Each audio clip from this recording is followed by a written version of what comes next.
আমরা সকলেই মিলে ৩১ দফার কাজ করে যাচ্ছি।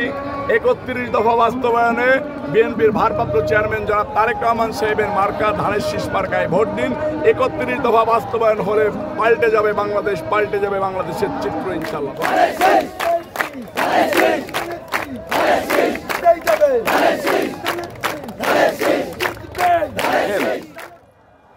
আমাদের নেতা বিএনপির ভারপ্রাপ্ত চেয়ারম্যান জনাব তারেক রহমান সাহেব দীর্ঘ ১৭ বছর যাবৎ আমাদেরকে আন্দোলন সংগ্রাম করিয়েছেন। আমরা দেশের গণতন্ত্র রক্ষার ক্ষেত্রে আন্দোলন করেছি।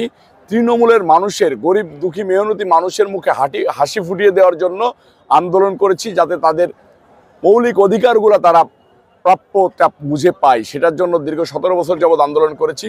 এরপরে ৫ আগস্ট ঘটেছে, স্বৈরাচার হাসিনার বিদায় হয়েছে, একটা জাতীয় নির্বাচনের ইস্যু এসেছে। বিএনপির ভারপ্রাপ্ত চেয়ারম্যান জনাব তারেক রহমান সাহেব প্রতিজ্ঞাবদ্ধ হয়েছেন তৃণমূলের চাওয়া পাওয়াকে প্রাধান্য দিয়ে মনোনয়ন দেবেন এবং ধানের শীষের কাণ্ডারি হবেন।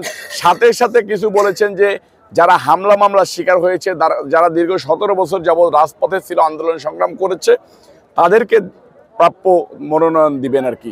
সেটার ধারাবাহিকতায় আমরা মাগুরা ২ আসনে কাজ করে যাচ্ছি। আমার মাগুরা ২ আসনে ১৯টা ইউনিয়ন আছে। ১৯টা ইউনিয়নের ভিতরে ১৭১টা ওয়ার্ডের কমিটি হয়েছে, সেখানে ৩টা ইউনিয়নেরও কমিটি হয়েছে। সেই ৩টা ইউনিয়নের প্রেসিডেন্ট সেক্রেটারি, ১৭১টা ওয়ার্ডের প্রেসিডেন্ট সেক্রেটারি, সাংগঠনিক সম্পাদক সহ তৃণমূলের যত মানুষ আছে তারা সবাই আমাদের সাথে রয়েছেন। মাগুরা ২ আসনে যেসব ভদ্রলোক যারা একটা পরিপূর্ণ সুস্থ রাজনীতি চাই, মাগুরা ২ আসনে যাতে উন্নয়ন করতে চাই, এরকম একটা প্রার্থী খুঁজতেছেন, সেটার জন্য এইখানে দেখেন হাজার হাজার লোক এসে জড়ো হয়েছেন, আজকে মিছিল দিচ্ছেন। আমরা প্রত্যেকটা দিন ওয়ার্ডে ওয়ার্ডে মিটিং করতেছি, সকালবেলা বাজারে গণসংযোগ করতেছি, তো বিকালবেলা মহিলাদেরকে নিয়ে সমাবেশ করতেছি, রাত্রে উঠান বৈঠক করতেছি পুরুষদেরকে নিয়ে। সার্বক্ষণিক ধানের শীষের প্রচারণার ভিত্তি দিয়ে আসি।